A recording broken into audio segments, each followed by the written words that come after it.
Je viens d'avoir 27 ans.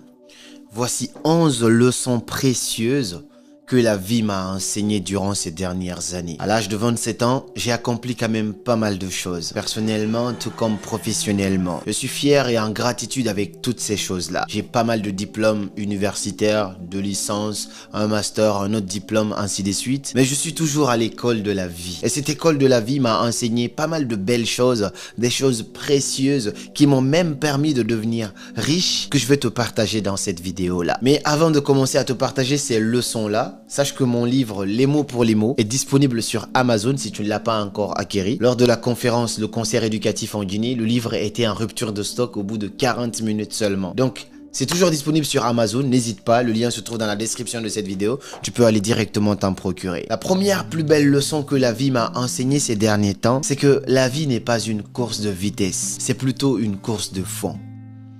J'ai vu des premiers de la classe à l'époque qui sont aujourd'hui toujours en stage alors que nous on est déjà parti beaucoup plus loin. J'ai vu des fils de riches qui étaient là avec lesquels on ne pouvait même pas se comparer, c'est-à-dire nous on était inaperçus, invisibles face à ces gens-là. Aujourd'hui il y en a qui sont juste misérables pour ne pas donner certaines descriptions. Cela m'a enseigné que le plus important ce n'est pas où est-ce que ça a commencé, mais c'est où est-ce que tu peux aller dans la vie.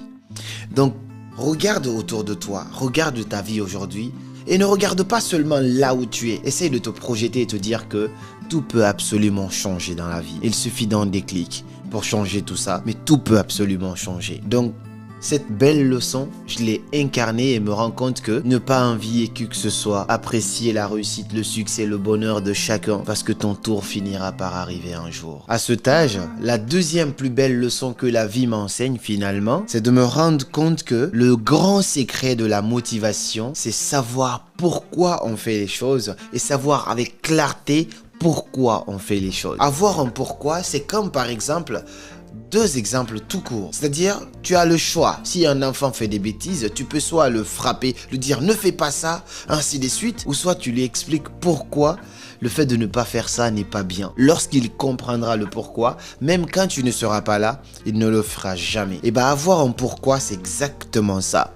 Le fait d'avoir un pourquoi fort, d'avoir un pourquoi au-dessus de ma propre personne, m'a poussé à ne pas fumer, m'a poussé à rester correct d'une certaine manière, parce qu'à chaque fois, je pense toujours à plus que moi. Le pourquoi était tellement puissant. À force d'avoir un pourquoi fort, ça m'a poussé à gravir des montagnes, à faire des choses que les gens pensaient être impossibles et à toujours rester aligné sur ma ligne. Ça, c'est l'importance d'avoir un pourquoi fort. Si je dois ma réussite à quelque chose aujourd'hui en particulier, ça en fait réellement partie. Le fait d'avoir un pourquoi très puissant, d'avoir une mère qui me passionne, des sœurs pour lesquelles j'ai beaucoup de pitié. Quand je les vois, je me dis waouh, ces gens-là ont manqué de beaucoup de choses. Je dois me battre pour leur donner ce qu'elles méritent vraiment. Ça, c'est l'une des clés fondamentales de la réussite dans n'importe quel domaine. La troisième plus belle leçon que j'apprends aujourd'hui, c'est que parfois, la vie nous fait le plus beau des cadeaux, mais dans un emballage pourri. Tu vois, parfois, on te donne un truc, c'est pourri, c'est dans un emballage pourri, c'est carrément une poubelle. Je fais cet exercice-là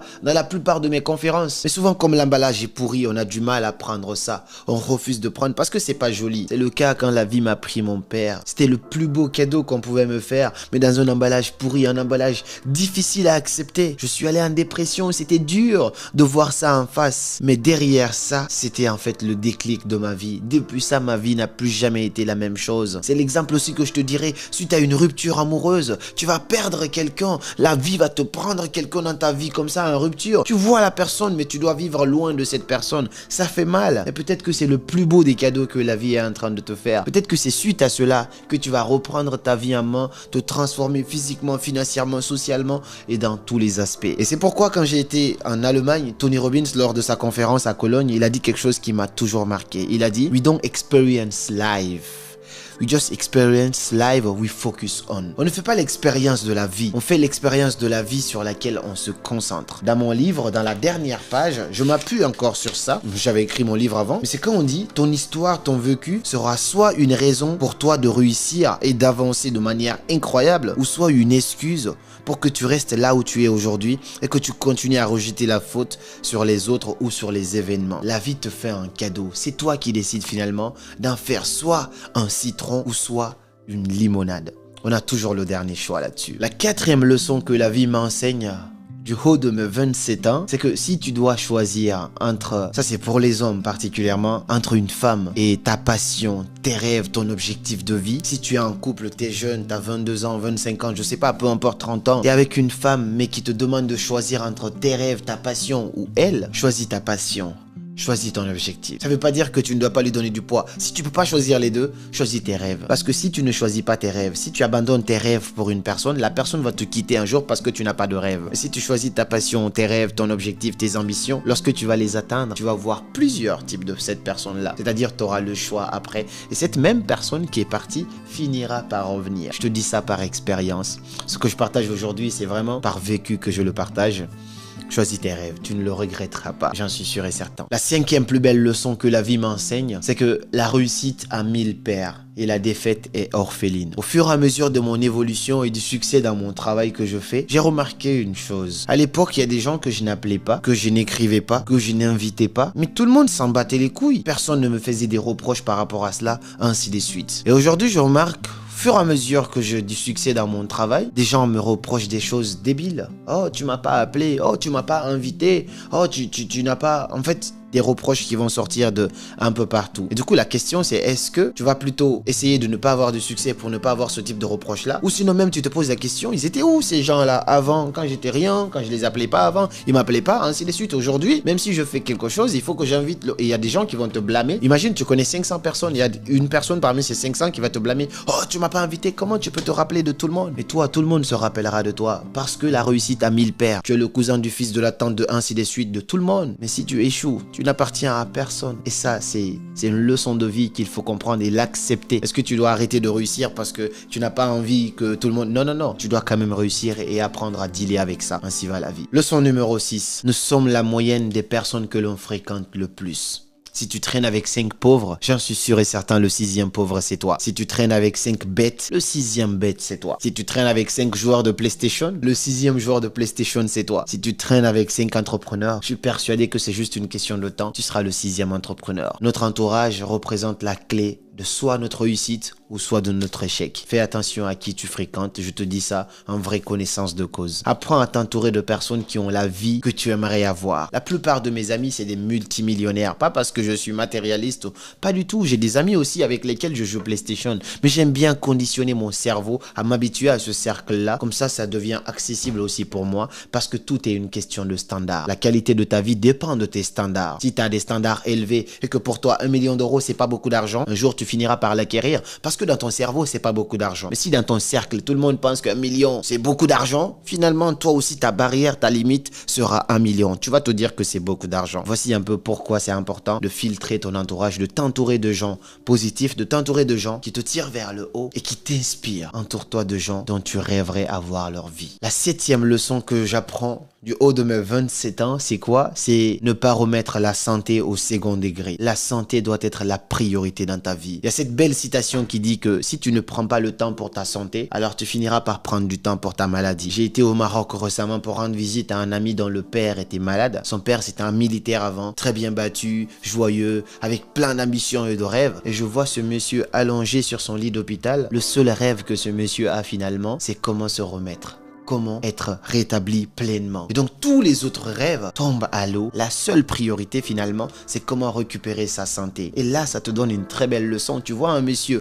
avec plein d'ambitions à l'époque, finalement la seule chose qui compte pour lui aujourd'hui, c'est sa santé. Prenez soin de votre santé. La plupart du temps, l'être humain sacrifie sa santé en courant après l'argent et ensuite, il va prendre tout cet argent-là pour essayer de récupérer cette même santé. Ne soyez pas victime de ça. Travaillez dur, charbonnez, mais profitez aussi pour améliorer entre guillemets votre santé. Mangez sainement, mangez bien, la bonne nourriture ne coûte jamais cher, dormez suffisamment, buvez de l'eau, je sais pas, faites du sport, c'est hyper important. Il y a aussi une chose très importante, une personne belle, une personne en bonne santé physiquement a 2,5 fois plus de chances de réussir qu'une personne moche en surpoids et tout ce qui va avec. Vraiment, ça c'est la vérité parce que lorsque je te donne, je sais pas, de l'argent à donner à 2 personnes, forcément la personne belle aura plus tendance à te séduire que la personne moche. Prenez soin de votre santé, c'est hyper important. Si tu ne prends pas le temps pour ta santé aujourd'hui, tu prendras le temps pour ta maladie demain. La 8e leçon que j'aimerais te partager ici aujourd'hui, et celle-là elle est vraiment très pertinente aussi, c'est que qu'on m'aime ou qu'on me déteste, ce n'est pas grave. À partir du moment qu'on n'est pas indifférent à moi. Tu es sur un projet aujourd'hui, tu es sur un business, tu es en train de travailler sur quelque chose en particulier. Si tu as beaucoup d'amour, c'est génial. Et que tu vois beaucoup d'attention positive, c'est génial. Si tu as beaucoup d'adversité aussi, tout ça, c'est génial.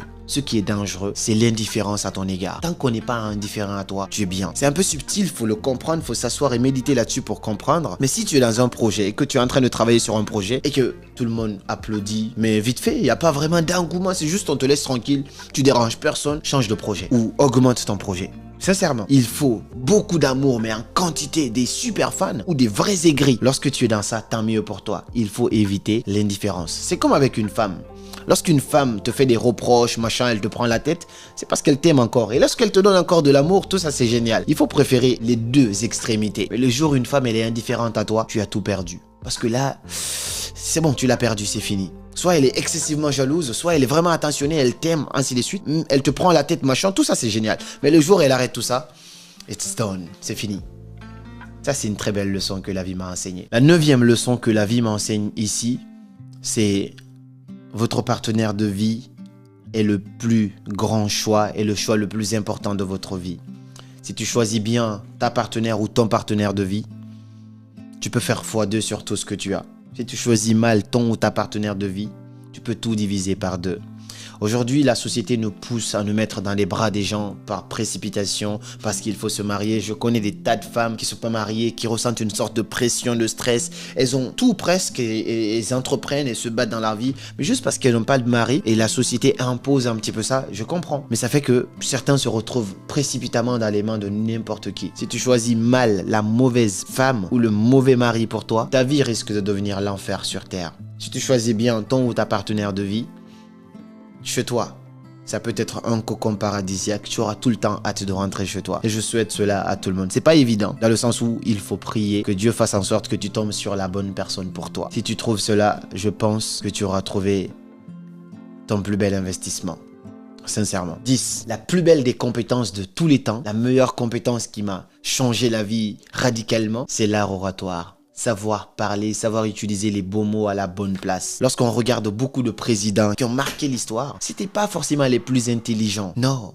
C'est parce que c'est des gens qui ont cette capacité de fasciner un grand public avec leur art oratoire, de convaincre, de pousser les gens à suivre leur idéologie et à marquer l'histoire quand ils prennent la parole. Voici un peu la grande compétence. Beaucoup de youtubeurs, de personnalités publiques marquent leur temps et moi personnellement, me retrouver devant des centaines, des milliers de personnes à tenir des conférences, à tenir les gens en haleine toute la journée, c'est l'art oratoire. Tout vient après ça, c'est-à-dire même si tu as la meilleure des compétences, si tu n'as pas l'art pour partager ça, personne ne t'écoutera. C'est pourquoi actuellement avec mon équipe on est en train de travailler sur toutes les stratégies qu'on a appris durant ces dernières années et moi personnellement des astuces que vous ne verrez jamais nulle part. On va mettre ça dans un pack de formation pour pouvoir aider d'autres personnes à développer leur art oratoire. À quel moment il faut utiliser le silence, à quel moment il faut placer tel mot, comment articuler, tout ce qui va avec communication verbale ou non verbale pour pouvoir doter les gens parce qu'avec cette compétence-là, tu peux devenir riche et accomplir tout ce que tu veux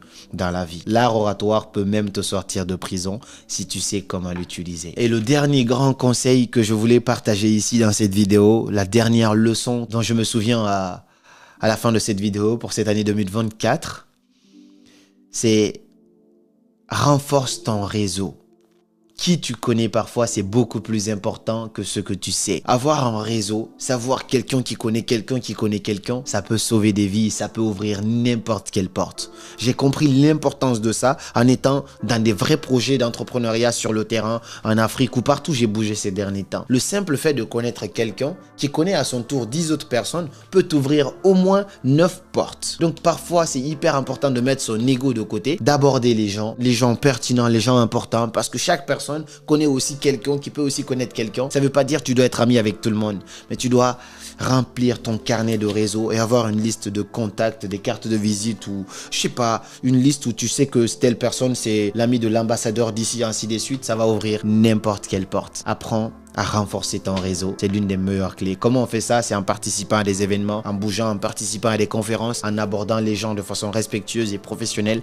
Tout ça permet d'augmenter ton carnet de réseau et finalement de t'ouvrir un monde de possibilités. Voici les 11 leçons que je voulais te partager dans cette vidéo. Ça m'a manqué YouTube, mais on est de retour. Dis-moi parmi ces 11 leçons, quelle est la leçon qui te parle le plus? Et t'as quel âge? Est-ce que t'as 20 ans, 30 ans, 50 ans? Quelle leçon toi aussi t'aurais aimé apprendre beaucoup plus tôt dans la vie? Partage-nous tout ça dans les commentaires. Et je te mets un lien si tu veux réserver un call avec moi. J'ouvre encore quelques calls de temps en temps. Donc je peux prendre 2-3 personnes en coaching privé directement. Donc c'est un appel gratuit. Je te mets un lien. Tu peux réserver un appel avec moi et on va discuter de tes différents projets. Et je vous remercie d'avoir suivi cette vidéo. Et comme toujours, c'était Karamo. Suivez vos rêves.